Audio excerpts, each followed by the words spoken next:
Having the opportunity to contribute to the subject of discussion, which is the intersection between law and religion, world perspectives, are 105 judges of superior courts of the land and scholars. Vice President Yemi Osinbanjo, special guest of honor at this round table, described the topic as one in a great moment and a subject that will clearly affect the future of peace, law and order in our society and the world at large. Contributing further to the debate, he raised some questions such as to what extent can and should law regulate religious practices? Is secularism right in passionately religious societies such as ours?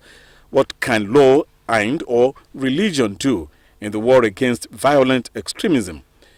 That multi-religious, multi-ethnic societies must accept the arbitration of law and its religiously neutral institutions for the maintenance of peaceful coexistence. Second, that a secular state where freedom of religion is allowed and rigorously protected is fundamental to an orderly society.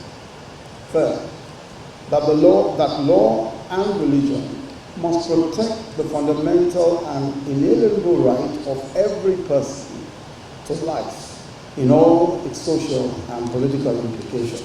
Expressing his views on restrictive laws in a democratic setting, the Vice President says, I'm of the view that prior restraint is open to abuse and will unduly restrict freedom of worship and is probably unconstitutional. Freedom of speech is not only a fundamental right in its own right, but it also is the vehicle for the realization of other rights.